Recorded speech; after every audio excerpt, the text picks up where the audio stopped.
हे हाय नमस्कार, कैसे हैं आप लोग। उम्मीद करते हैं सब कुछ ठीक ठाक होगा आपके यहाँ। कोरोना का नया वेरिएंट आ गया ओमिक्रॉन, तो आप लोग इसका ख्याल रखें क्योंकि आपने जो वैक्सीन लिया है उससे ये जाने वाला नहीं है, तो थोड़ी सावधानी रखिए। तो चलिए हम बात करते हैं आज पैरास्टामोल के बारे में। मतलब पैरास्टामोल के बारे में बात करने का मतलब ये है कि हम आज से पैरास्टामोल के साइड इफेक्ट के बारे में बात करेंगे। आप जानते हैं कि पैरास्टामोल दुनिया भर में सबसे ज़्यादा उपयोग की जाने वाला एनाल्जेसिक ड्रग है। मतलब सर दर्द हो तो पैरास्टामोल, बदन दर्द हो तो पैरास्टामोल, मोच हो गई तो पैरास्टामोल। मतलब पेट दर्द के अलावा अगर आपको किसी भी प्रकार का दर्द हुआ तो पैरास्टामोल आपके लिए बहुत ही उपयोगी होता है और सबसे सेफेस्ट ड्रग भी है। यहाँ तक कि इसको कि गर्भवती महिलाओं को भी दिया जाता है। वैसे गर्भवती महिलाओं में कुछ भी सेफ नहीं होता है, लेकिन बाकियों से पैरास्टामोल सेफ होता है।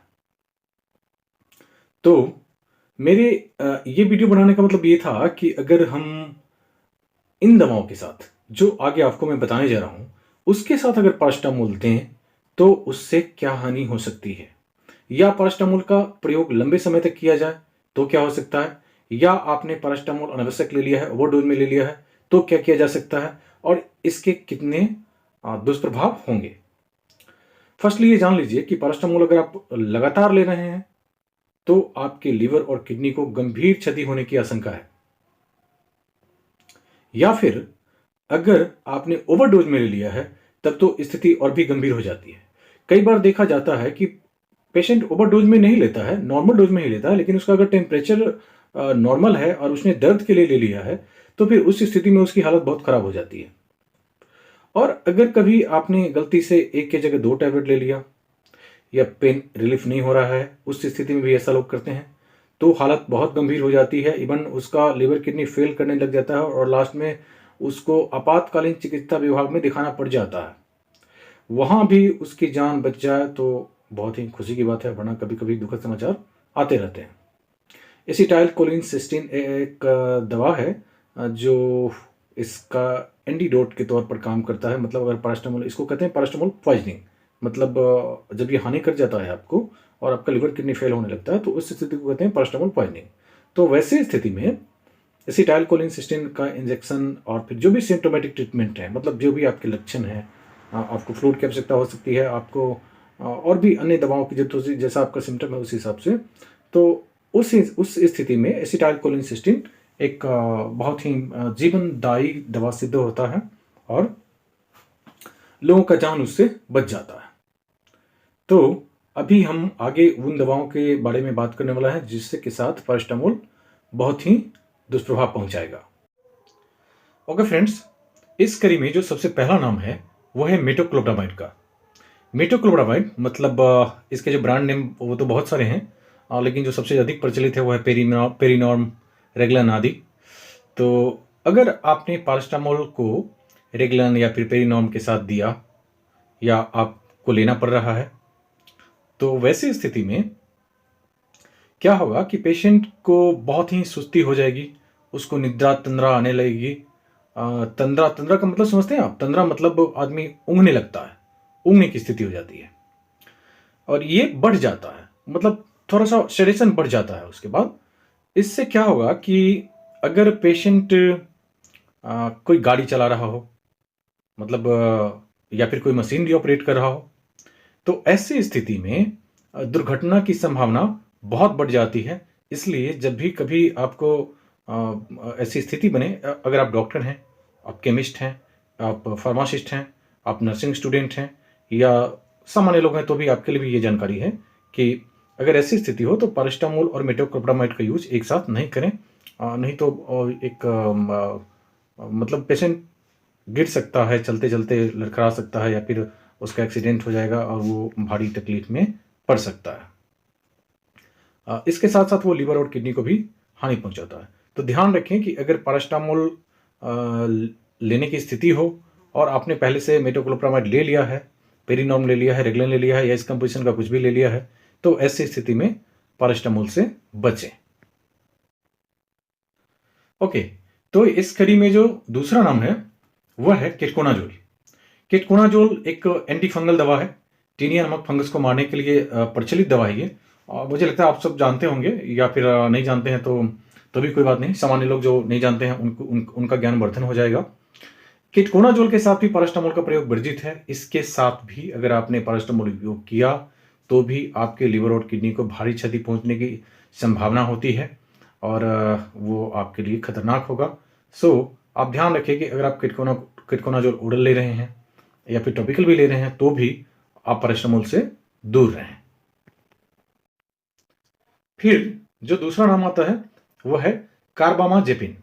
कार्बामाजेपिन एक मिर्गी के लिए मिर्गी के अटैक को नियंत्रित करने के लिए दवा है और आप मतलब सबसे ज़्यादा जो प्रयोग किया जाता है, फर्स्ट चॉइस ड्रग है डॉक्टर का।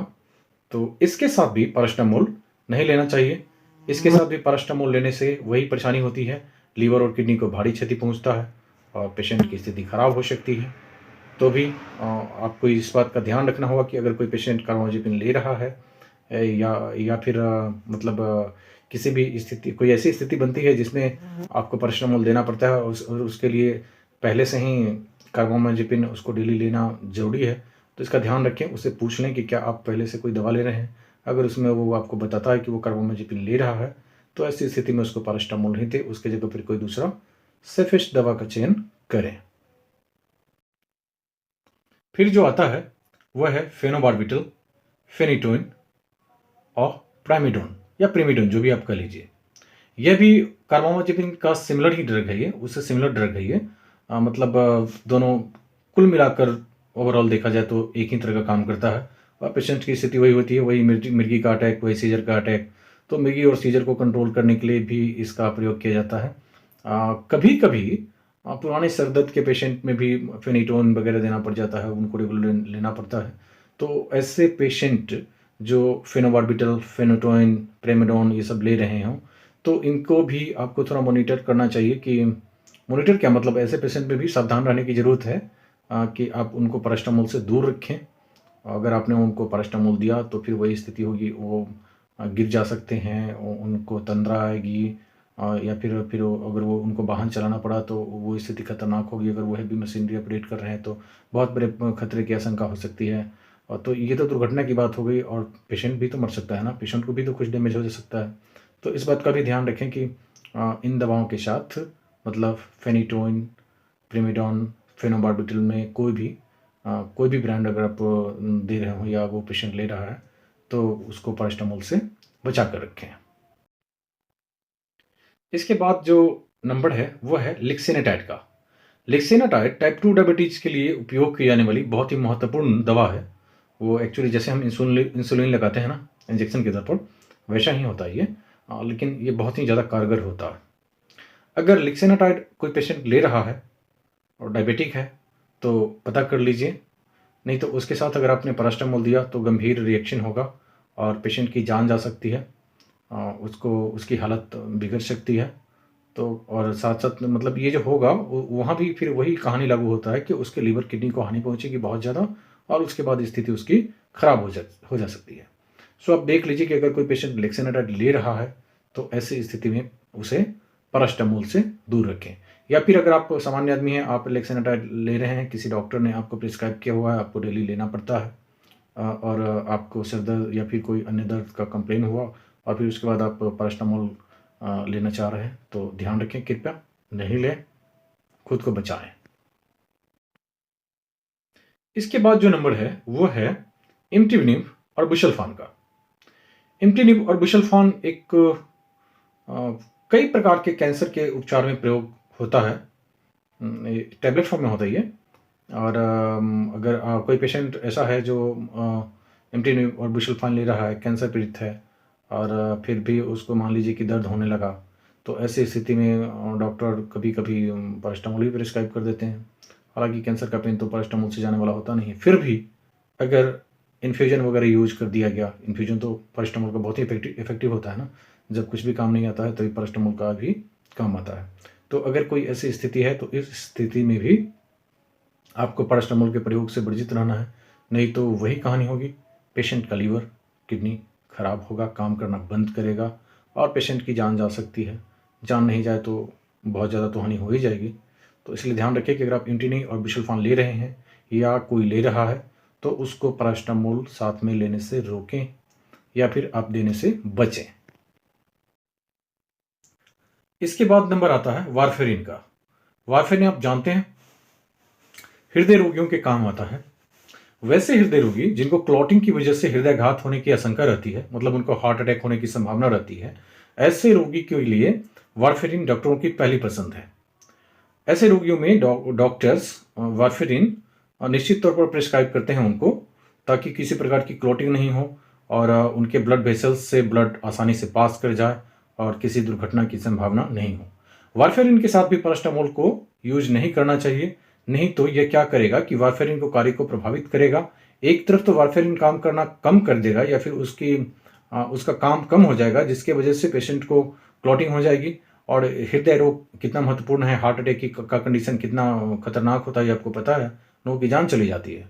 तो एक तो ये हानि होगा, दूसरा साथ साथ हुआ फिर से वही पुरानी बात कि वो लीवर और किडनी को क्षति पहुंचाएगा और तब जाकर दोनों स्थिति गंभीर हो जाती है। ऐसी स्थिति को संभालना थोड़ा कठिन हो जाता है। तो अगर आप वारफेरिन ले रहे हैं या आपने आप किसी को जानते हैं जो वारफेरिन ले रहा है, तो उसको पैरास्टामोल लेने से रोकें।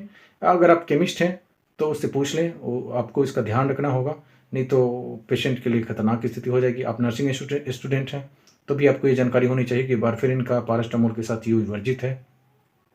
या फिर अगर आप सामान्य आदमी हैं तो इस बात का ध्यान रखें कि अगर आपके घर में कोई भी वारफेरिन ले रहा है तो उसको पैरास्टामोल लेने से बचाएं।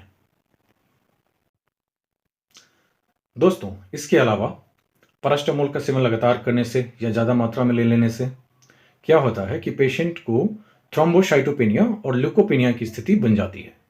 थ्रोम्बोसाइटोपेनिया उसे कहते हैं, मतलब अगर आपके ब्लड में प्लेटलेट सेल्स की संख्या, प्लेटलेट कोशिकाओं की संख्या अगर कम हो गई तो इस स्थिति को कहते हैं थ्रोम्बोसाइटोपेनिया। इससे क्या होता है, वैसे पेशेंट जो थ्रोम्बोसाइटोपेनिया मतलब प्लेटलेट की संख्याओं की कमी से जूझ रहे हैं, उनको स्वतः ही ब्लीडिंग होने की आशंका बढ़ जाती है। उनके नाक से, आंख से, कान से, मुंह से, कहीं से भी स्वतः ब्लीडिंग होने लग जाता है और तब उस स्थिति को संभालना बहुत ही कठिन हो जाता है।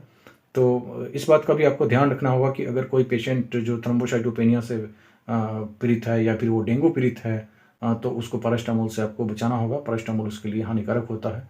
हालांकि डेंगू जब तक आप तय नहीं कर लेते, मतलब डेंगू पैनल टेस्ट करवा के आप कंफर्म नहीं हो जाते कि उसे डेंगू है ही या उसका प्लेटलेट बहुत ज़्यादा गिर गया, तब तक तो कोई बात नहीं होती है। लेकिन अगर आपको पता है कि किसी भी वजह से प्लेटलेट संख्याओं की संख्या कम हो गई है, जो नियत मानक है उससे कम है, तो ऐसे पेशेंट को आपको पैरास्टामोल देने से बचना चाहिए।